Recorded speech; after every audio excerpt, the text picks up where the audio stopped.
Welcome everyone. In world of chemistry, we are discussing the some physical properties of our state of matters.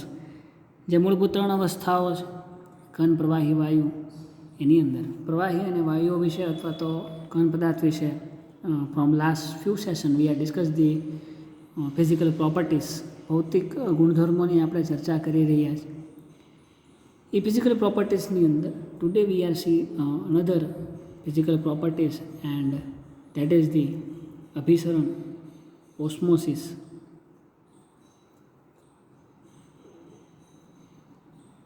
અભિસરણ દબાણ. અભિસરણ દબાણ જેને osmotic pressure એવું કહેવામાં આવે છે અને આખી જે ઘટના જે છે એને અભિસરણ કહેવામાં આવે છે.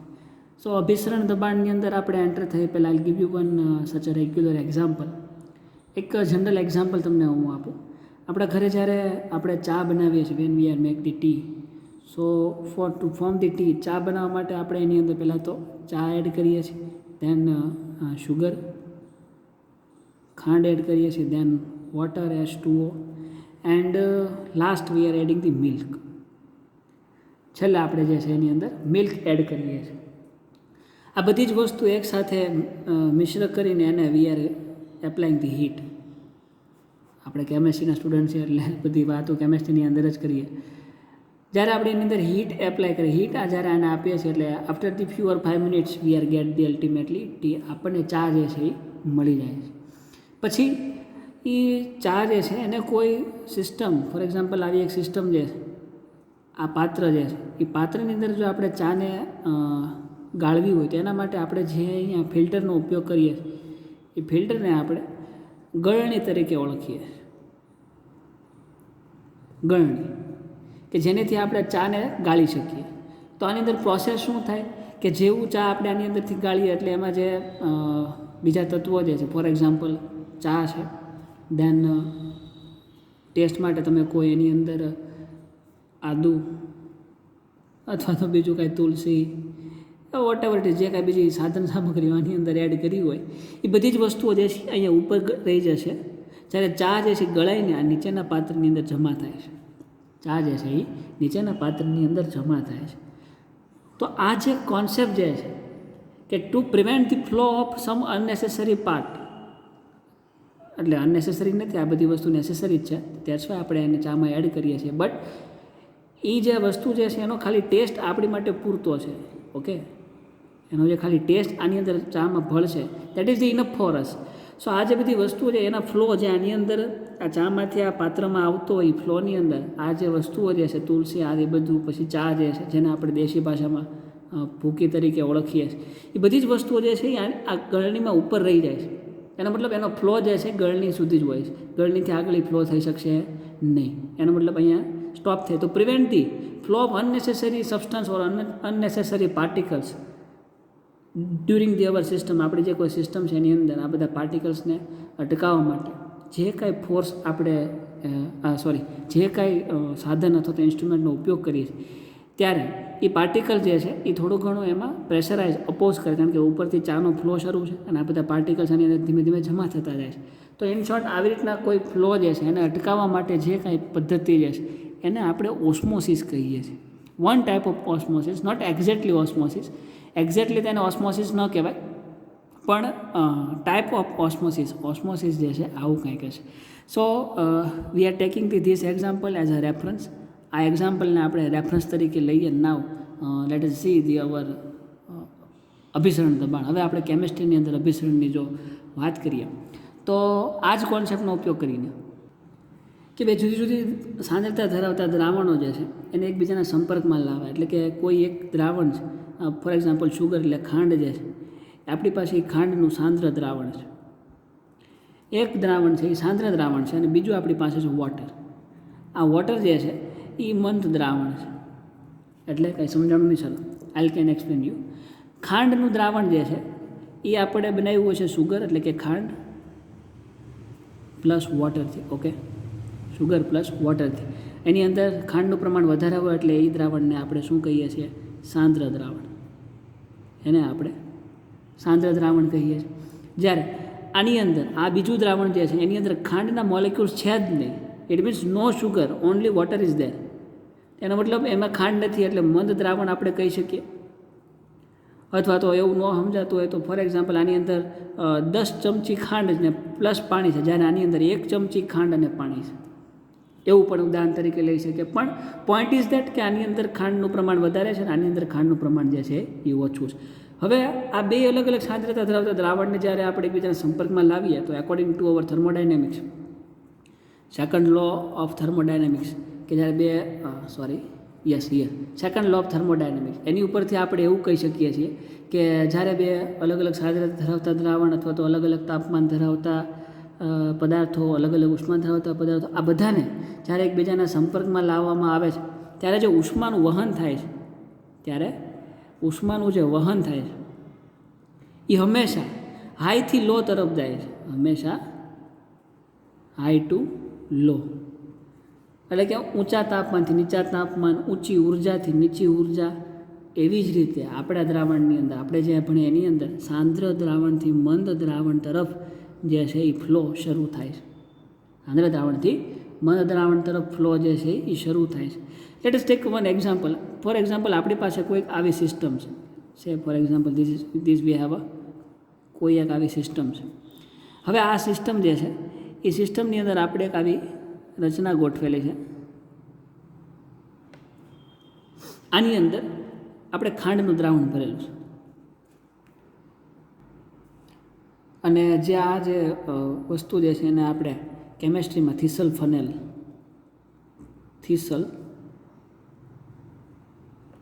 ફનેલ તરીકે ઓળખવામાં આવે છે. એની અંદર આપણે અહીંયા આ જે છે એ ખાંડનું દ્રાવણ ભરેલું છે. હવે આની અંદર જેમ આપણે અહીંયા ચાના એક્ઝામ્પલની અંદર ગળણી હતી કે જેનાથી અનનેસેસરી પાર્ટ અથવા અમુક વસ્તુઓ જે છે એ આમાંથી પસાર ન થઈ શકે એવું મીડિયમ, એને આપણે કેમેસ્ટ્રીની અંદર અર્ધ પારગમ્ય પડદો એવું ઓળખવામાં આવે. તો એ પડદો આપણે જે છે અહીંયા રાખેલો હોય છે. હા, I can donate it with મતલબ યસ, આ જે રેડ કલરથી તમને જે દેખાય છે એ આપણો અર્ધ પારગમ્ય પડદો છે. અર્ધ પારગમ્ય પડદો છે. અને આખા સોલ્યુશનની અંદર બહારની સાઈડ જે છે એ આપણે ભરેલું છે પ્યોર વોટર, શુદ્ધ પાણી. ઓકે, સો આ એક આખી એક સિસ્ટમ છે આપણી કે જેની અંદર ખાંડનું શુદ્ધ દ્રાવણ છે. એનો મતલબ ખાંડની સાંદ્રતા જે છે એમાં વધારે છે. અહીંયા એક થીસલ ફનેલની અંદર એને મૂકવામાં આવેલ છે, અર્ધ પારગમ્ય પડદો છે અને સિસ્ટમની બહાર જે છે એ શુદ્ધ પાણી ભરેલું છે. સો here we have to type of solution. હવે અહીંયા આપણી પાસે બે પ્રકારના દ્રાવણો છે. એક જે છે એ શુદ્ધ દ્રાવણ છે, એક જે છે એ શુદ્ધ દ્રાવણ છે, જે છે પાણીનું શુદ્ધ પાણી છે. અને બીજું જે છે એ આપણી પાસે સાંદ્ર ખાંડનું દ્રાવણ છે. શુદ્ધ દ્રાવણ જે પાણીનું છે અને સાંદ્ર દ્રાવણ છે જે છે એ ખાંડનું, જેને આપણે આની અંદર ભરેલું, યુ કેન સી હિયર ખાંડનું દ્રાવણ આની અંદર ભરેલું છે. હવે જ્યારે આ બે દ્રાવણોને એકબીજાના સંપર્કમાં લાવીએ, એટલે એકબીજાના કોન્ટેક્ટમાં લાવીએ અને અર્ધ પારગમ્ય પડદાથી જો બેને જુદા પાડવાના હોય ત્યારે અર્ધ પારગમ્ય જે પડદો છે એ પડદામાંથી સાંદ્ર દ્રાવણના અણુઓ એટલે કે ખાંડના જે અણુઓ જે છે એ પસાર થઈ શકતા નથી. કેમ પસાર થઈ શકતા નથી કહું. જ્યારે શુદ્ધ પાણીના જે ઘટકો જે છે એ સાંદ્ર દ્રાવણ અર્ધ પારગમ્ય પડદામાંથી પસાર થઈને ધીરે ધીરે આ દ્રાવણ તરફ ગતિ કરે છે. કઈ રીતે સમજાવું? જો એક તો આપણને ખબર છે કે સાંદ્ર દ્રાવણથી હાઈ ટુ લો એનર્જીનો ફ્લો, ટેમ્પરેચરનો ફ્લો બધું થાય, આપણને એનો આઈડિયા છે. થર્મોડાયનેમિક્સ આપણે ભણી ચૂક્યા છે. આની અંદર વોટ થિંક ઇઝ હેપન, આની અંદર ખાંડના ઘટકો જે છે આની અંદર છે. એનો મતલબ ખાંડના પાર્ટિકલ જે છે, અણુઓ જે છે એ આની અંદર આવેલા છે. જ્યારે શુદ્ધ પાણીની અંદર ખાંડના અણુઓ કેવા છે? નહીવત છે. એનો મતલબ ખાંડનું કોન્સન્ટ્રેશન પાણીની અંદર 0 છે, બરાબર. પણ પાણી 100% પાણી છે. Here is 100% water. જ્યારે આની અંદર પાણી છે જ.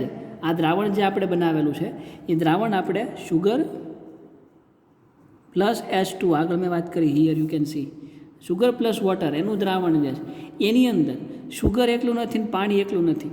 ઇટ મીન્સ 100% પાણી નથી, થોડું ઘણું પાણી છે ને થોડું ઘણું ખાંડ છે. જ્યારે અહીંયા 100% વોટર છે. So what thing is happen, અર્ધપારગમ્ય પડદો જે છે એની અંદર જે આપણે જેમાં ગળણીની અંદર જાળી આવે ને કે જેમાંથી અમુક સાઇઝના કણો હોય એ પાસ થઈ જાય, બાકીના ઉપર રહી જાય, બરાબર. એવી રીતના આ અર્ધપારગમ્ય પડદો જે છે એનું કામ પણ એવું જ કે એની અંદરથી અમુક સાઇઝના પાર્ટિકલ જે છે એ પડદાની બહાર આવી શકે છે, પણ અમુક જે છે પડદાની બહાર આવી શકતા નથી અને અંદર પણ જઈ શકે, આરપાર થઈ શકે છે, બરાબર. તો ખાંડના જે કણો જે છે એ અહીંયા રહી જાય છે, જ્યાં દ્રાવણની બહાર આવી શકતા નથી. પણ પાણીનું કોન્સન્ટ્રેશન અહીંયા 100% છે, જ્યારે આની અંદર 100% નથી, બરાબર. એટલે વધારે કોન્સન્ટ્રેશનથી ઓછા કોન્સન્ટ્રેશન તરફ પાણીનું ધીરે ધીરે વહન શરૂ થાય, પાણીનું ધીરે ધીરે વહન શરૂ થાય છે. એટલે આપણે એવું કહી શકીએ શુદ્ધ દ્રાવણ અથવા તો જે શુદ્ધ પાણી જે છે એ એના અણુઓ જે છે એ અર્ધપારગમ્ય પડદામાંથી પસાર થઈને ધીરે ધીરે સાંદ્ર દ્રાવણ તરફ ગતિ કરે છે. ક્યાં સુધી ગતિ થાય? જ્યાં સુધી અંદરના પાણીનું કોન્સન્ટ્રેશન અને બહારના પાણીનું કોન્સન્ટ્રેશન, એટલે અંદર જે પાણી આવેલું છે એની સાંદ્રતા અને બહાર જે પાણી આવેલું છે એની સાંદ્રતા ઓલમોસ્ટ સેમ ન થઈ જાય. સેમ શબ્દ વાપરવાની કરતાં કેમિસ્ટ્રીમાં આપણે એક શબ્દ વાપરીએ છીએ સંતુલન. જ્યારે બે વચ્ચે સંતુલન ન સ્થપાય, બેયની સાંદ્રતા સરખી ન થાય ત્યાં સુધી પાણીનો પ્રવાહ જે છે એ આ બહારથી ધીરે ધીરે અંદર શરૂ રહે છે. સો આ આખી જે ઘટના જે છે એ ઘટનાને આપણે અભિસરણ તરીકે ઓળખીએ છીએ. એ ઘટનાને અભિસરણ તરીકે ઓળખવામાં આવે છે.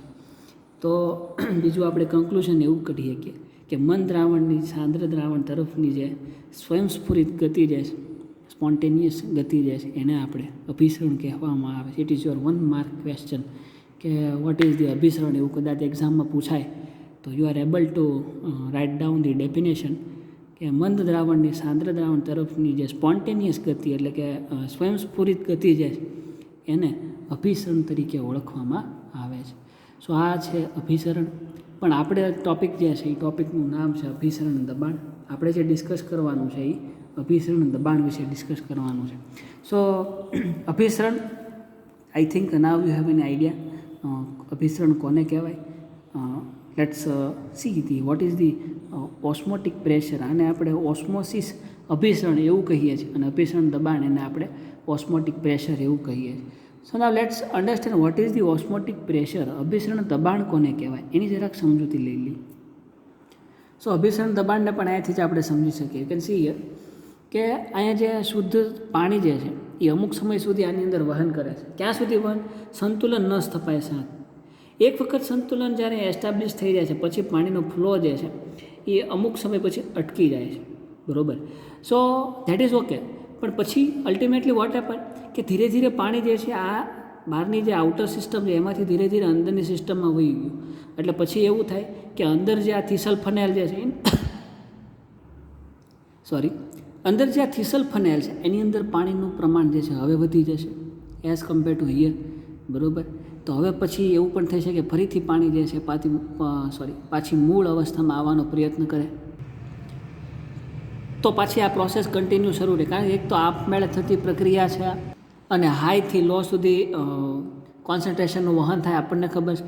So I mean to say that કે અહીંયા 100 હતું પછી અહીંયા 100% તો નહોતું, ધીરે ધીરે અહીંથી એનું વહન અહીંયા થયું, બે વચ્ચે સંતુલન સ્થપાઈ ગયું. પછી અમુક સમય એવો કે બે વચ્ચે એ પ્રક્રિયા અટકી જાય. પછી એવું પણ બની શકે કે અહીંયા જે પાણીનું કોન્સન્ટ્રેશન વધી ગયું હોય એઝ કમ્પેર હિયર અહીંયા કરતાં, તો એવી ઘટના પણ ઘટી શકે ફરીથી પાણીના મોલેક્યુલ જે છે પાછી પોતાની મૂળ સિસ્ટમમાં આવે. પણ હવે એના પાછા મૂળ સિસ્ટમમાં આપણે લાવવાની જરૂર નથી, કારણ કે નકર તો એનો કાંઈ મતલબ નથી. તો એ પાણીના અણુઓ સંતુલન સ્થપાયા પછી મૂળ સિસ્ટમમાં એટલે કે આઉટર પ્રણાલી બહારની જે સિસ્ટમ છે એમાં ન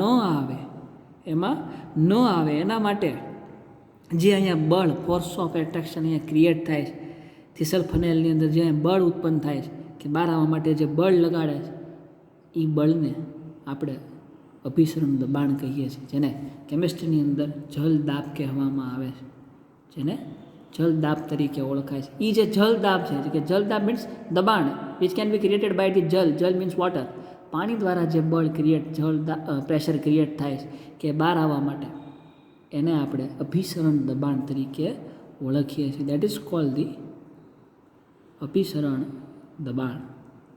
એને આપણે અભિસરણ દબાણ જે છે એવું કહીએ છીએ. So it is a very simple thing જો આની તમારે ડેફિનેશન આપ્યું હોય તો એવું આપણે કહી શકીએ કે દ્રાવક જે છે, દ્રાવક અને દ્રાવણ વચ્ચે જ્યારે આવો અર્ધપારગમ્ય પડદો મૂકવામાં આવે ત્યારે દ્રાવણ તરફ જતા દ્રાવકના વહનને રોકવા માટે અથવા તો અટકાવવા માટે જે દબાણ લાગુ પડે છે એ દબાણને અભિસરણ દબાણ તરીકે ઓળખવામાં આવે છે. સો આને અભિસરણ દબાણ કહેવાય. અભિસરણની પ્રોસેસ પછી દબાણ ક્યારે ક્રિએટ થાય તો મેં તમને સમજાવ્યું કે જ્યારે દ્રાવક અને દ્રાવ્યના અણુઓ એ અર્થમાં પણ સમજી શકીએ અને શુદ્ધ પાણી અથવા શુદ્ધ દ્રાવણ અથવા તો સાંદ્ર દ્રાવણના સંદર્ભમાં પણ સમજી શકીએ. એક વખત અહીંયા પહોંચી ગયા પછી ત્યાંથી રિટર્ન આવે ત્યારે જે એ ફ્લોને અટકાવવા માટે જે અહીંયા પ્રેશર ક્રિએટ થાય છે અર્ધપારગમ્ય પડદાની આજુબાજુ, એ જે દબાણ જે છે એને અભિસરણ દબાણ તરીકે ઓળખવામાં આવે છે. સો this is the osmosis and osmotic pressure. અભિસરણ દબાણ જે છે એને આપણે પાય વડે દર્શાવવામાં આવીએ છીએ અને એક્સપેરિમેન્ટલ થિંગ પ્રાયોગિક રીતે એવું જાણવા મળ્યું છે કે અબાષ્પશીલ અને ઊંચી સાંદ્રતા ધરાવતા જે વાયુઓ જે છે એની વર્તણૂક જે છે એને આપણે આવી રીતના અભિસરણ અથવા તો અભિસરણ દબાણ વડે દર્શાવી શકીએ છીએ. સો આ જે અભિસરણ દબાણ જે છે એ અભિસરણ દબાણ કોઈ કોન્સ્ટન્ટ ટેમ્પરેચરે અથવા તો કોઈ તાપમાન ટીએ આપણે એને કોઈ આદર્શ વાયુ સાથે સરખાવીએ તો આ સમીકરણ જે છે એને આપણે આવી રીતના લખી શકીએ lambda V is equal to NRT. કારણ કે સમીકરણ આદર્શ વાયુનું સમીકરણ આપણને ખબર છે PV is equal to NRT. આ આદર્શ વાયુ સમીકરણ છે. Here P is also pressure. P એટલે દબાણ છે જેને આપણે અત્યારે અભિસરણ દબાણથી રિપ્લેસ કરીએ છીએ. So we are get the pi v is equal to nRT. અભિસરણ દબાણ પાઈ ને સૂત્રનો કરતા બનાવીએ. We are getting n by v upon RT. Pi is equal to n by v upon RT. બીજું n એટલે આપણને ખબર છે નંબર ઓફ મોલ્સ. n એટલે કે નંબર ઓફ મોલ્સ અને v એટલે કે ml કદ છે એ mlમાં હોય લીટરમાં હોય. જો મોલ પર લીટરની અંદર લઈએ તો એને આપણે અલ્ટિમેટલી સાંદ્રતા C વડે દર્શાવી શકીએ છીએ. મોલ પર લીટર તો એને સાંદ્રતા C વડે દર્શાવી શકાય. તો આ જે સમીકરણ જે છે એનું મોડિફાઈ કરવું હોય તો આપણને મળશે pi is equal to CRT. જ્યાં C જે છે એ સાંદ્રતા દર્શાવે છે. So this is the one of the well known equation of osmotic pressure. અભિસરણ દબાણ માટેનું આ એક બહુ જ અગત્યનું સમીકરણ છે. પછી આ સમીકરણની અંદર ઘણા બધા મોડિફિકેશન પણ આવી શકે છે. ફોર એક્ઝામ્પલ તરીકે કે જો we have a volume of any gases અથવા કોઈ પદાર્થ એનું આપણી પાસે વજન કદ જે છે કદ V એ mlમાં આપણી પાસે હોય, ધેન એનું વજન W જે છે એ આપણી પાસે ગ્રામની અંદર હોય. તો દ્રાવ્યનો અણુભાર જો આપણે ગોતવો હોય, મોલેક્યુલર વેટ જો ગોતવો હોય તો એ આપણને મળી શકે છે. સો એનાથી ફાયદો એ છે કે આપણે આ સમીકરણની અંદર જે C ટર્મ આવે સાંદ્રતા જે આવે છે એને જો રિપ્રેઝેન્ટ કરવી હોય અથવા તો એને રિમૂવ કરવી હોય, કારણ કે સાંદ્રતા તો તમે જે સોલ્યુશન લો એની પર ડિપેન્ડ કરે છે, બરાબર. અથવા તો તમે જે કાંઈ દ્રાવણ લીધેલું છે 1 નોર્મલ છે, નોર્મલ સાંદ્રતા 2 normal 10.25 normal whatever it is જે કાંઈ સોલ્યુશન હશે એ સાંદ્રતા જે છે એ તો આપણે પહેલેથી મેન્શન કરવી પડે અથવા તો ડ્યુરિંગ ધી સોલ્યુશન સાંદ્રતા ચેન્જ થયા કરે. That's why if we have to remove this things. કદાચ જો આપણે આ વસ્તુને આપણે રિમૂવ કરવી હોય સો એને આપણે આ 3 વસ્તુથી કદ, વોલ્યુમ એન્ડ મોલેક્યુલર વેટ એનીથી આપણે રિપ્લેસ કરીએ કે હાવ. તો કેમેસ્ટ્રીની અંદર એક ઇક્વેશન છે કે સાંદ્રતા C બરાબર દ્રાવ્યનું વજન છેદમાં દ્રાવ્યનો અણુભાર એને ગુણ્યા 1000 છેદમાં દ્રાવણનું કદ. આઈ થિંક તમને બધાના સૂત્ર ખબર છે. આ આપણી મોલારિટીનું સૂત્ર છે, આપણી મોલારિટીનું સૂત્ર છે. સો મોલારિટી C એટલે કે સાંદ્રતા, એ સાંદ્રતા નોર્મલ પણ હોય, મોલર પણ હોય, સ્મોલ એમ એટલે કે મોલલ.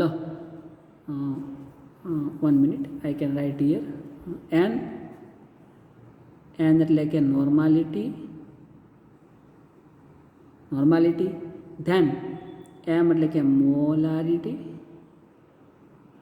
Molarity and then small m એટલે કે molality. It is molality. Okay, આ બધી જ વસ્તુઓ જે છે એને આપણે સાંદ્રતા C વડે દર્શાવે. બધી જ વસ્તુ જે છે પદાર્થની દ્રાવણની સાંદ્રતા દર્શાવે છે. સો હિયર સાંદ્રતા બરાબર આ સૂત્ર જે છે weight of solute into 1000 divide by weight molecular weight of solute into total volume of solution, દ્રાવણનું કુલ કદ ml અથવા તો લીટર જેની અંદર આપણે લેતા હોય એની અંદર આપણે આ એક્ઝામ્પલમાં વાત કરીએ છીએ કે ml, બરાબર. તો એ મોલારિટીનું સૂત્ર છે. સો સી બરાબર આવું લખી શકીએ આપણે. વજનને આપણે લખીએ W, દેન દ્રાવણનો અણુભાર એને આપણે લખીએ કેપિટલ M, અને કદ જે છે એને આપણે લખીએ V સ્વરૂપે. તો આ સીની જે કિંમત જે છે હવે એ સમીકરણની અંદર મૂકી દઈએ આપણે, સો આપણને અલ્ટિમેટલી એક સમીકરણ મળશે પાઈ ઇઝ ઇક્વલ ટુ સીની જગ્યાએ આપણે મોકલશું W into 1000 upon M into V into RT તો ત્યાં છે જ, RT તો ત્યાં છે જ. હજી આ સમીકરણને મોડિફાઈ કરવું હોય તો આના માટે આપણે શું લખી શકીએ, મોલારિટી, અને મોલારિટીનો સિમ્બલ છે કેપિટલ M. તો આપણે એવું લખી શકીએ પાઈ is equal two MRT. Okay, આ બધા જ સમીકરણો જે છે એકબીજા સાથે સુસંગત છે. So if you are learn the one equation, તો એ ઇક્વેશન ઉપરથી you can make another 1 or 2 equation, એકથી વધારે સમીકરણ જે છે તમે બનાવી શકો છો. So this is all the thing about the osmosis or osmotic pressure. અભિસરણ અને અભિસરણ દબાણની જે આપણે વાતો કરીએ છીએ એની અંદર આ આખો એનો કોન્સેપ્ટ જે છે. અભિસરણ એટલે કે એવું કે two prevent the flow of solvent. હવે તો આપણને ખબર પડી ગઈ કે દ્રાવકના અણુઓ એને અટકાવવા માટે વસ્તુ છે. તો prevent the flow of solvent through the one system to another system, એક સિસ્ટમમાંથી બીજી સિસ્ટમમાં એનો ફ્લોને અટકાવવા માટે જે પ્રેશર ક્રિએટ થાય છે એ પ્રેશરને આપણે ઓસ્મોટિક પ્રેશર અથવા તો અભિસરણ દબાણ તરીકે ઓળખીએ છીએ. એનું આ એક આપણું રેગ્યુલર એક્ઝામ્પલ છે, અને આ ખાંડ પ્લસ વોટરવાળું જે છે આપણું કેમિકલ એક્ઝામ્પલ છે. Then we are see the mathematical formula of osmotic and osmotic pressure. Osmotic pressure is can be representing with the pi વડે દર્શાવી શકાય છે. ફ્રોમ ધી એક્સપેરિમેન્ટલ આપણે એવું કહી શકીએ છીએ it can be related with the ideal gases. એના માટે PV is equal to NRT. P એટલે પ્રેશર છે, એમાં આપણે pressure can remove by the osmotic pressure pi. So new equation આપણને મળશે એ pi V is equal to NRT. Then વીને સૂત્રને આ બાજુ લઈએ N/V. N/V એટલે કે N એટલે નંબર ઓફ મોલ્સ, V એટલે વોલ્યુમ, એને આપણે સાંદ્રતાથી દર્શાવી શકીએ. પછી આ સાંદ્રતાવાળી ટર્મ જે છે એને હજી મોડિફાઈ કરીએ. જોકે આ સમીકરણ પણ અભિસરણ દબાણનું સમીકરણ છે, એને હજી આપણે જો મોડિફાઈ કરીએ તો સાંદ્રતા જે છે નોર્માલિટી, મોલારિટી, મોલાલિટી, એના સૂત્રથી આને આપણે રિપ્લેસ કરીએ તો દ્રાવ્યનું વજન વી હેવ ઇન ગ્રામ્સ. દેન આ ગ્રામ્સની અંદર અણુભાર જે છે એ ગ્રામ પર મોલની અંદર, કદ જે છે એ mlની અંદર, બધી જ કિંમત મૂકી દઈએ. So that is the ultimately our molarity equation. So એને આપણે અલ્ટિમેટલી છેલ્લે M વડે રિપ્લેસ કરીએ. This is the final equation of osmotic pressure. So that's all for the osmosis and osmotic pressure. અભિસરણ અને અભિસરણ દબાણની અંદર અહીંયા સુધી. This is the, I think, enough knowledge regarding this particular topic. Now let's move on our another point, and that is the refractive index, એટલે કે વક્રી ભવનાંક. Primary knowledge આપણી પાસે છે કે આપણે જ્યારે કોઈ માધ્યમમાંથી પ્રકાશના કિરણોને આપાત કરીએ when we are in primary level, ત્યારે આપણે એક આવી આકૃતિ દોરીને સમજતા હતા. આ એક માધ્યમ છે, એ માધ્યમમાંથી જ્યારે પ્રકાશના કિરણ આપણે આ રીતે એની સપાટીઓ ઉપર આપાત કરીએ છીએ, અને એ કિરણ જ્યારે સપાટીની પર માધ્યમની સપાટી ઉપર આપાત થાય એમાંથી પસાર થાય છે, ત્યારે એ કિરણ પોતાની દિશાથી સહેજ બદલાઈ જાય છે. આ દિશામાં આવતું એનો મતલબ આ દિશામાં અને આ દિશામાં બહાર જવું જોઈએ, પણ એ દિશાથી સહેજ આ રીતના બદલાઈ જાય છે, અને છેલ્લે આ રીતના માધ્યમની બહાર નીકળે છે. ખરેખર નીકળવું જોઈએ આ દિશામાં બહાર આવવું જોઈએ, પણ એ દિશામાં બહાર ન આવીને સહેજ દિશા બદલીને આ રીતના માધ્યમની બહાર આવે છે. સો કોઈ કિરણ, પ્રકાશનું કિરણ કે જે એક માધ્યમમાં પસાર થઈને માધ્યમમાંથી પોતાની દિશા જે છે બદલે છે. સો પ્રકાશના કિરણની આ દિશા બદલવાની જે ક્રિયા જે છે આખી, એ ક્રિયાને આપણે વક્રી ભવનાંક તરીકે ઓળખીએ છીએ, જેને રિફ્રેક્ટિવ ઇન્ડેક્સ કેમેસ્ટ્રીની અંદર કહેવાય છે. આ રિફ્રેક્ટિવ ઇન્ડેક્સ જે મીટર વડે માપાય છે, એ મીટરને રિફ્રેક્ટોમીટર તરીકે ઓળખવામાં આવે છે. સો જે આ રિફ્રેક્ટોમીટર જે છે એ totally base on the this particular thing. એની અંદર પણ એક પ્રિઝમ હોય છે. એ પ્રિઝમની કોઈ એક સપાટી ઉપરથી જ્યારે પ્રકાશને આપાત કરીએ અને આની અંદર જે કાંઈ દ્રાવણ રહેલા છે એનું વક્રીભવન જે થાય છે એ બધી વસ્તુ આપણે મેઝર કરીએ છીએ. In future if you are in when you are come in sem 5 at that time we are done this particular thing. એની અંદર આપણે આ પોઈન્ટ ઓફ વ્યૂ જે છે વધારે ડિસ્કસ કરીશું. પણ એટ પ્રેઝન્ટ આપણું પ્રાઇમરી લેવલ જે છે એ જ કે પ્રકાશનું કિરણ જે છે માધ્યમમાંથી પસાર થાય ત્યારે પોતાની દિશાથી સહેજ બદલાઈ જાય છે. આ દિશા બદલવાની ક્રિયા જે છે એને આપણે જનરલી વક્રીભવનાંક તરીકે ઓળખીએ છીએ. આ વક્રીભવનાંકની જે દિશા જે છે એનું બદલવાનું કારણ તો એનું મુખ્ય કારણ જે છે કે પદાર્થ જે આપણે લીધેલો છે એ પદાર્થની સાંદ્રતા અને પદાર્થના જે સ્ટ્રક્ચર જે છે એનું બંધારણ છે એની ઉપર આધાર રાખે છે. આ દિશા કઈ રીતે બદલે, શા માટે, વાય, તો એની concentration, because we are the student of chemistry, so કેમિસ્ટ્રીની અંદર તો સાંદ્રતાની આર ડીલ કરવાનું, જેટલી વધારે સાંદ્રતા એટલું વધારે આની અંદર વક્રીભવન અથવા ઓછું વક્રીભવન એ આપણે જોઈએ શું થાય. સો એક તો એની કોન્સન્ટ્રેશન, એક તો એની સાંદ્રતા ઉપર આધાર રાખે. આ જે દિશા બદલવાની ઘટના જે છે એ આપણે જે પદાર્થ લીધેલો છે એ પદાર્થની સાંદ્રતા ઉપર અને એક એ પદાર્થના બંધારણ ઉપર આધારિત છે. એ બે વસ્તુઓને આધારે આ જે વક્રીભવનની ઘટના જે છે એ થાય છે. સો હવે થોડું ઘણું મેથ્સ અને ફિઝિક્સ અહીંયા એપ્લાય કરીએ કે પ્રકાશના કિરણો જ્યારે છે એ હવામાંથી જે ધીરે ધીરે આપાત થાય અથવા તો હવામાંથી પસાર થઈને જ્યારે સપાટી ઉપર આપાત થાય ત્યારે ત્યાં એક આપાત કોણ આય જે છે એ ક્રિએટ થાય છે. આપાત કોણ આય બનાવે છે. અને પ્રકાશના કિરણો માધ્યમમાંથી જ્યારે વક્રીભૂત પામે છે એમાંથી વક્રીભૂત પામીને બહાર નીકળે છે. પરાવર્તન કોણ જેને આપણે કહીએ એ વાય છે. એ આપણા માટે વાય છે. Sorry, here it is a Y. Ya sorry for that, here is our Y. માધ્યમ સાથે જે ખૂણો બનાવે છે અને પછી અહીંથી બહાર નીકળી જાય છે. સો આ બે ખૂણાને આપણે જો મેથેમેટિકલ ફોર્મમાં રિપ્રેઝેન્ટ કરવા હોય તો વક્રીભવનાંક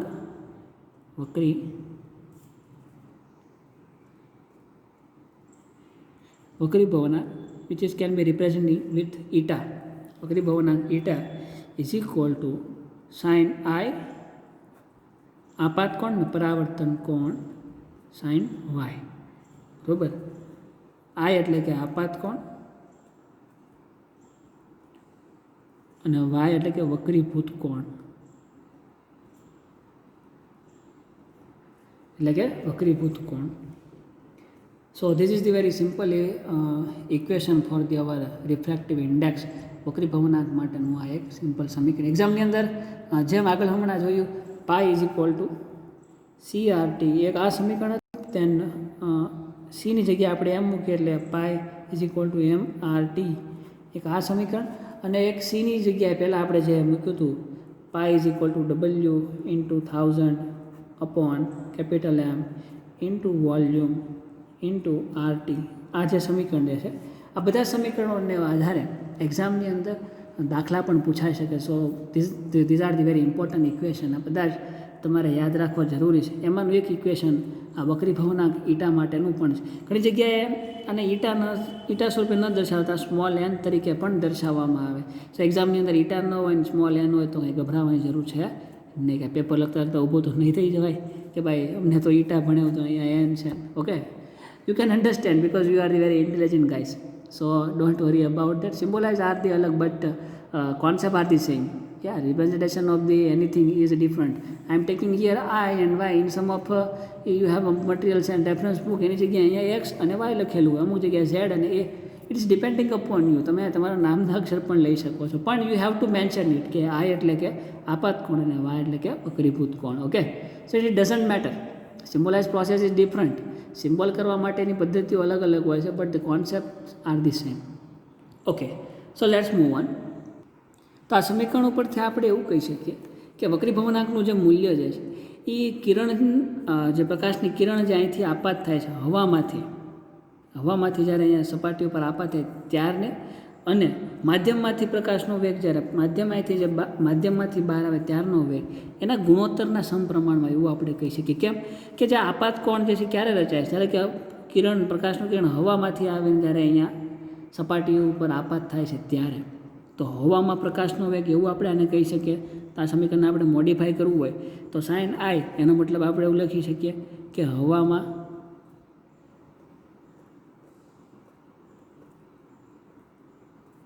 પ્રકાશના કિરણનો વેગ, હવામાં પ્રકાશના કિરણનો વેગ એવું લખી શકીએ. અને જ્યારે માધ્યમમાંથી પસાર થાય છે ત્યારનો વેગ, એટલે કે માધ્યમમાં પ્રકાશનો વેગ, એ બેનો જો ગુણોત્તર જે છે એને આપણે ઈટા એટલે કે વક્રી ભવનાંક તરીકે ઓળખી શકીએ, અથવા એવું કહી શકીએ કે વક્રી ભવનાંક જે છે એ આ બેના ગુણોત્તરના સમપ્રમાણમાં છે, એવું પણ કહી શકાય. સો એક આ પ્રોસેસ છે. બીજો એક one of the greatest scientist, હજી એક સાયન્ટિસ્ટ છે ઇન ઈસવીસન 1880માં, ઈસવીસન 1880ની અંદર લોરેન્સ, 1880ની અંદર લોરેન્સ નામનો એક વૈજ્ઞાનિક હતો. એ વૈજ્ઞાનિકે વક્રી ભવનાંક અને ઘનતાની મદદથી આપણને વિશિષ્ટ વક્રી ભવનાંક, આ વક્રી ભવનાંક આપણે વિશિષ્ટ વક્રી ભવનાંક, તમે લોકોએ વાહકતા વિશે સાંભળ્યું હશે. વાહકતા, અવરોધ આરના વ્યસ્તને આપણે વાહકતા કહીએ છીએ, બરાબર. તો આપણી પાસે બે ટર્મ છે, એક વાહકતા છે અને બીજું છે વિશિષ્ટ વાહકતા. વિશિષ્ટ વાહકતા, તો અવરોધકતાના વ્યસ્તને આપણે વિશિષ્ટ વાહકતા કહીએ છીએ. ઓકે, સો એની જેમ વક્રી ભવનાંક અને વિશિષ્ટ વક્રી ભવનાંક, સ્પેસિફિક રિફ્લેક્ટિવ ઇન્ડેક્સ એવું આપણે કહેવાય ઇંગ્લિશની અંદર. તો એ લોરેન્સન નામના વૈજ્ઞાનિકે સ્પેસિફિક રિફ્લેક્ટિવ ઇન્ડેક્સ જે છે એનું સમીકરણ આપણને આપ્યું. જે સ્પેસિફિક રિફ્લેક્ટિવ ઇન્ડેક્સ જે છે it can be represented with the R is equal to, એને વક્રી ભવનાંક અને એની ઘનતા એ બેનો ઉપયોગ કર્યો હતો. અને એને જે સમીકરણ આપ્યું એ આપણે ડેરિવેશન તો સિલેબસમાંથી, ખાલી એનું સમીકરણ you can remember it, R is equal to 1/d into eta square minus 1/, eta square upon plus 2. આ સમીકરણ જે છે એ સ્પેસિફિક રિફ્લેક્ટિવ ઇન્ડેક્સનું સમીકરણ છે. વિશિષ્ટ વક્રી ભવનાંક જે છે એનું સમીકરણ છે. R is equal to 1/d n square minus 1, eta square minus 1, eta square plus 2. જ્યાં ઈટા જે છે એ વક્રી ભવનાંક છે, ઈટા જે છે એ વક્રી ભવનાંક છે, અને ડી જે છે એ માધ્યમની ઘનતા છે. ધ ડેન્સિટી ઓફ મીડિયમ, બરાબર. સો આ વિશિષ્ટ ઘનતા એની શોધ લોરેન્સન નામના વૈજ્ઞાનિકે કરી હતી. 1 માર્ક ક્વેશ્ચન, આ પણ 1 માર્ક ક્વેશ્ચન છે કે વક્રી ભવનાંક કોની ઉપર આધારિત છે, તો કે પ્રકાશનો વેગ હવામાં અને માધ્યમની અંદર જે પ્રકાશનો વેગ છે એના ગુણોત્તર ઉપર. આ એનું સમીકરણ, એના આધારે દાખલા પૂછાઈ શકે છે. આ એનો કોન્સેપ્ટ છે. મીટર, રિફ્લેક્ટોમીટર વડે વક્રી ભવનાંક આપણે માપી શકીએ છીએ. જનરલી કોની ઉપર, કોન્સન્ટ્રેશન અથવા તો ઇન્ટેન્સિટી ઓફ લાઇટ, તીવ્રતા ઉપર ડિપેન્ડ કરે છે એવું આપણે કહેવાય. અને વિશિષ્ટ સ્પેસિફિક રિફ્લેક્ટિવ ઇન્ડેક્સની શોધ લોરેન્સ નામના વૈજ્ઞાનિકે કરી હતી, આવું આપણે કહી શકીએ છીએ. હવે આ જે વિશિષ્ટ વક્રી ભવનાંકનું સૂત્ર જે છે એને આપણે અણુભાર, મોલેક્યુલ્સના અણુભાર કેપિટલ M વડે જો એને મલ્ટીપ્લાય કરીએ અને જે આપણને સમીકરણ મળે છે એ સમીકરણને આપણે અણુ વક્રી ભવનાંક, અણુ વક્રી ભવનાંક જેને રિપ્રેઝેન્ટ કરાય કેપિટલ R સફિક્સમાં M અથવા સાઈડમાં M is equal to multiplication with the molecular weight, અણુભાર વડે એને આપણે ગુણીએ આ સમીકરણને, તો આ સમીકરણની બહાર અહીંયા કેપિટલ M આવે, જેને અંદર લઈએ એટલે capital M upon D into આ બધું તો મલ્ટિપ્લિકેશનમાં છે eta square minus 1, eta square plus 2. આને આપણે અણુ વક્રી ભવનાંક. So this is the another very important equation it is. આ એક બીજું અગત્યનું સમીકરણ છે. કેટલાક અણુઓ જે છે એનો વક્રી ભવનાંક જે છે એ ફિક્સ હોય છે, અને at present I don't have any okay in image you can see, તમારી સ્ક્રીન ઉપર જે એક ઇમેજ આવે છે એની અંદર કેટલાક પરમાણુઓના વક્રી ભવનાંક આપેલા છે, અને એ વક્રી ભવનાંક જે છે એની મદદથી આપણે અણુનો મોલર વક્રી ભવનાંક જે છે એ આપણે ગોતી શકીએ છીએ. So you can pause the video and note down the value of એ જે એટમ્સની જે વક્રી ભવનાંક આપેલો છે એને તમે લખી શકો છો. So that is the thing about the molecular refractive index અથવા તો અણુ વક્રી ભવનાંક. ઓકે, જો if you have to modify this equation more, આ ઇક્વેશનને તમારે હજી જો મોડિફાય કરવું હોય, અણુભાર એટલે કે આની અંદર જે ઘટકો આવેલા છે એ ઘટકોના મોલ અંશનો સરવાળો x1 m1 plus x2 m2 એવી રીતના દર્શાવી શકીએ. સો આ કિંમત જે છે એ આપણે આ સમીકરણમાં મૂકીએ તો આપણે અણુવક્રી ભવનાંક માટેનું સમીકરણ નવું જે છે કંઈક આવું મળે છે. એમની જગ્યાએ x1m1 plus x2m2 upon D into આ તો છે જ eta square minus 1 upon eta square plus 2. So this is the another equation. This is the another equation for the અણુવક્રી ભવનાંક. So that's all for the વક્રી ભવનાંક. વક્રી ભવનાંક માટે નથિંગ મોર ટુ સે, બહુ વધારે કાંઈ ખાસ કહેવાનું રહેતું નથી. That's all. Now let's move on our next point. Yes, that is the સ્નિગ્ધતા એટલે કે વિસ્કોસિટી એવું આપણે એને કહી શકીએ છીએ. આના માટે I'll give you one regular example. તમે બધાએ નદીનો ફ્લો જોયો હશે. ઉપર છે ને નદીની સપાટી પર આ રીતના બહુ હાઈ અતિશય ઊંચા મોજા આવતા હોય છે. પછી જેમ જેમ તમે નીચે દરિયાની અંદર ઉતરતા જાઓ એમ એ મોજા ડાઉન થતા જાય છે અને અમુક સમયે પાણી જે છે આપણને આ રીતના સ્થિર જોવા મળે છે. પાણી જે છે એ સ્થિર જોવા મળે છે. એનો મતલબ આપણે એવું કહી શકીએ કે સપાટી ઉપર જાઓ એમ ધીમે ધીમે પ્રવાહ જે છે એ વધારે ઝડપી બનતો જાય છે અને જેમ જેમ નીચે આવે એમ પ્રવાહ જે છે એ ધીમો પડતો જાય છે. આવું તમે બધા ઓબ્ઝર્વ કર્યું છે. I think you are the 21st century students of discoveries and National Geography and અથવા તો ક્યાંક બીજા તમે લોકો જ્યારે દરિયાની અંદર ધુફકો મારવા ગયા હશો, નાહવા ગયા હશો ત્યારે આવું ઓબ્ઝર્વ કર્યું હશે કે ઉપર જે છે પ્રવાહ વધારે ઝડપથી હોય જ્યારે અંદર જે છે એ ઓછો ઝડપી હોય છે. સો આવા જે કોઈ આપણી માટે તો પાણી એક પ્રકારનું પ્રવાહી જ છે ને. પાણી જે છે એ આપણા માટે એક પ્રવાહી જ છે. It is a liquid for us. So આવું કોઈ પ્રવાહી કે જેને આપણે આવી રીતના અલગ અલગ સ્તરમાં વિભાજિત કરીએ અને દરેક સ્તરની ગોઠવણી જુદી જુદી રીતે જોવા મળે છે. આ તો મેં ટૂંકમાં બતાવ્યું, પણ ધીરે ધીરે બધાનો તમે ફ્લો શીટ ડાયાગ્રામ દોરો તો એક્ઝેક્ટ તમને ગ્રાફ મળે. ઉપર ઝડપથી નીચે ધીરે ધીરે ઘટતું જાય, હાવ ઘટતું નીચે સાવ સ્ટ્રેટ લાઈન આવી રીતના આવી જાય છે. બરાબર. સો આપણે એવા સ્તર બનાવી, લેટ અસ સે એક્ઝામ્પલ, આ પહેલું સ્તર જે છે આ રીતના એને આપણે એ નામ આપી દઈએ. આ બીજું સ્તર જે છે એને આપણે બી નામ આપી દઈએ. સી નામનું સ્તર જે છે અને છેલ્લે આ ડી નામનું સ્તર. આ રીતના જે સ્તર જે છે એ આપી દઈએ. હવે એનો વેગ કાંઈક હશે. આ જે સ્તર જે છે એનો વેગ હશે કાંઈક V1. અહીંયા જે સ્તર હશે એનો વેગ હશે V2. અહીંયા V3 અને આનો V4. તેમ ધીરે ધીરે ઉપર આવતા જાય એમ. સો આ V1 જે છે એને આપણે રિપ્રેઝેન્ટ કરી શકીએ છીએ V0 પ્લસ dV તરીકે. V0 પ્લસ dV તરીકે એને આપણે રિપ્રેઝેન્ટ કરી શકીએ. V2 જે છે એને આપણે V1 પ્લસ dV તરીકે રિપ્રેઝેન્ટ કરીએ. V3 જે છે એને V2 પ્લસ dV. V4 જે છે એને V3 પ્લસ dV. આ રીતનો એનો વેગ જે છે આપણે એને દર્શાવીએ છીએ. વેગની અંદર આપણને તફાવત જોવા મળે છે. That's why we are using the dV. બરાબર. જે આપણને ચેન્જ દર્શાવે છે.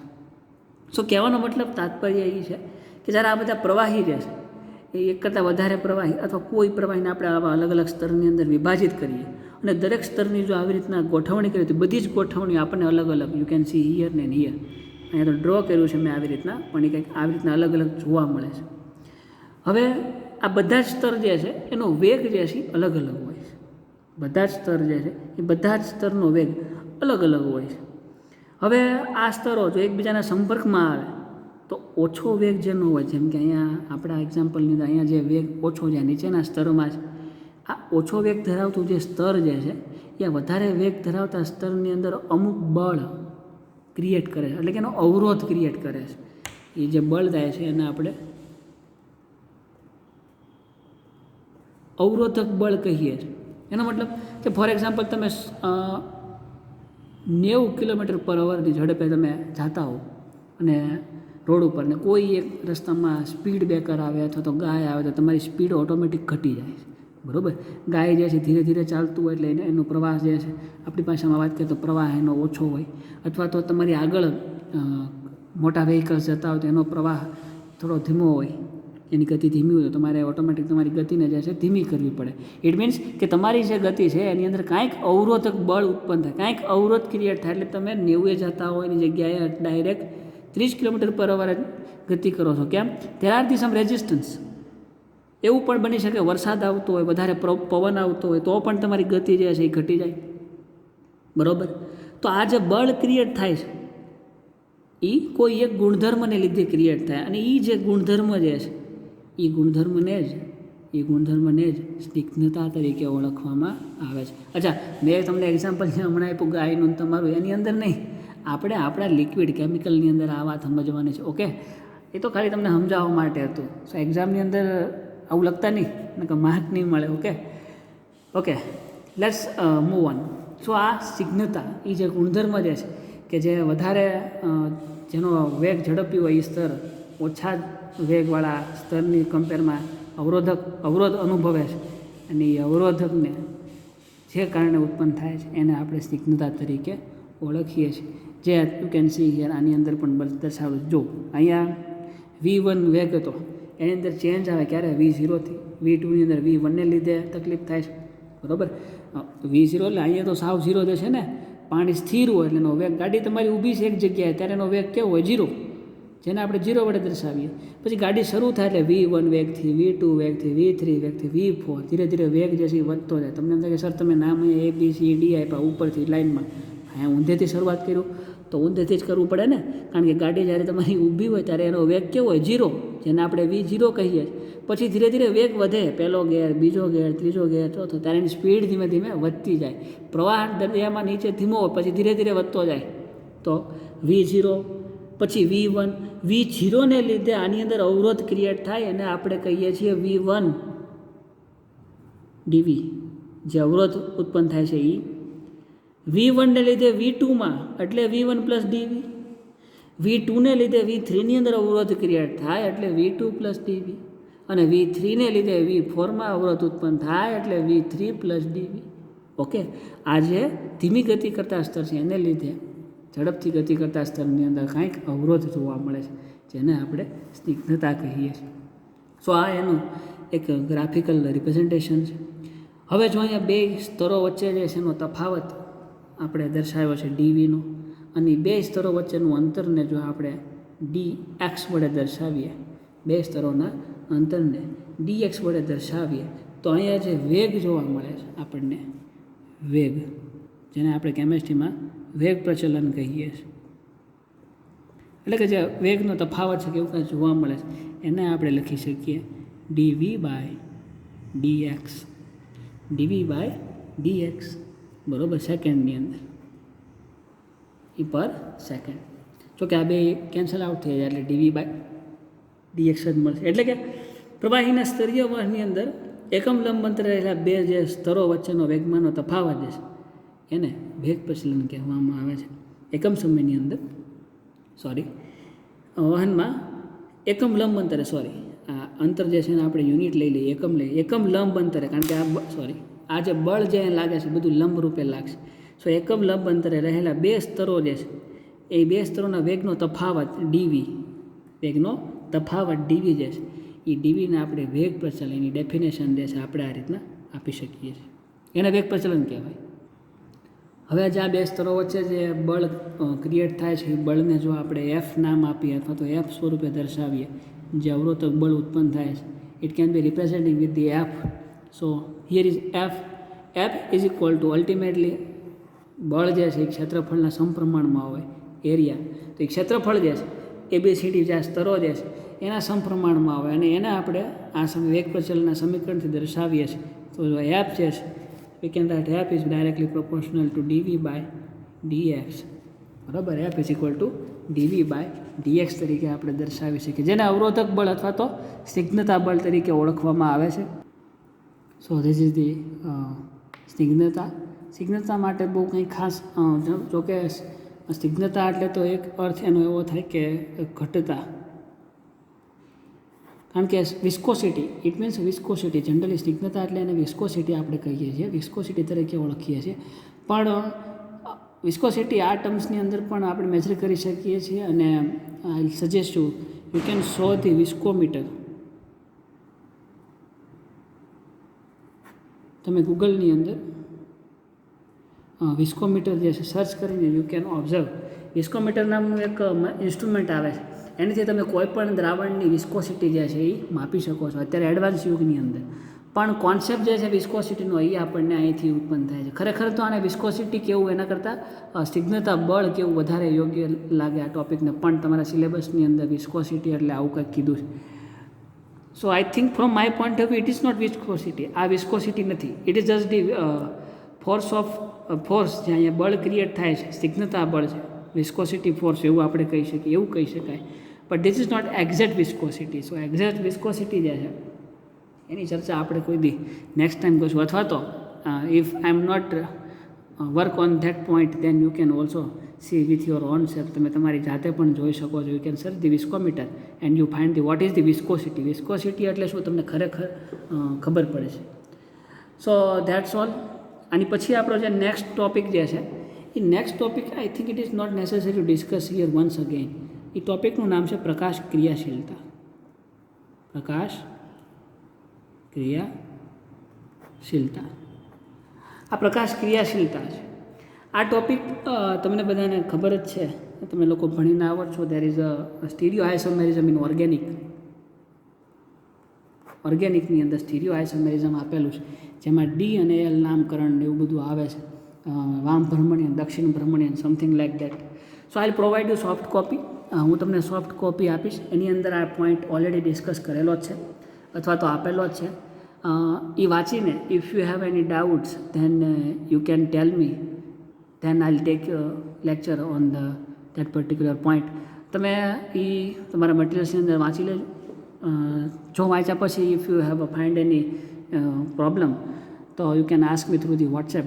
એન્ડ બીજું કે આ જે પોઈન્ટ્સ આપણે જોયા છે એ બધા પોઈન્ટ્સના આધારિત દાખલાઓ પણ એ મટિરિયલ્સની અંદર આઈ પ્રોવાઈડ યુ. એમાં તમને દાખલા જે છે એ હું તમને આપીશ. અને એ દાખલાની અંદર પણ if you have any problem, જો કે એ very simple mathematical formulas and very simple mathematical sum are there. બહુ જ સિમ્પલ દાખલાઓ ત્યાં આવેલા. સો એ પણ તમે આજના સેશન પછી સોફ્ટ કોપીની અંદર જોઈ લેજો. અને એમાં જો if you find any problem, આ બે વસ્તુ, એક પ્રકાશ ક્રિયાશીલતા અને દાખલાઓ, એની અંદર જો if you have any problem then next session જે છે આપણું એને ડિસ્કસ કરવામાં ગાળશું. But if you have no problem, જો તમને કાંઈ પ્રોબ્લેમ ન હોય તો today we are complete our physical property of liquids. લિક્વિડ્સની જે ફિઝિકલ પ્રોપર્ટી જે છે એને આજે આપણે અહીંયા પૂર્ણ જાહેર કરીએ છીએ. So I think you understand what I am try to tell you. So now that's over. We will meet in next session with next another very beautiful concept from the કેમેસ્ટ્રીના કોઈ બીજા એક ટોપિક સાથે એની ચર્ચા કરવા આપણે ભેગા થઈશું. Till then keep reading and be safe. Thank you.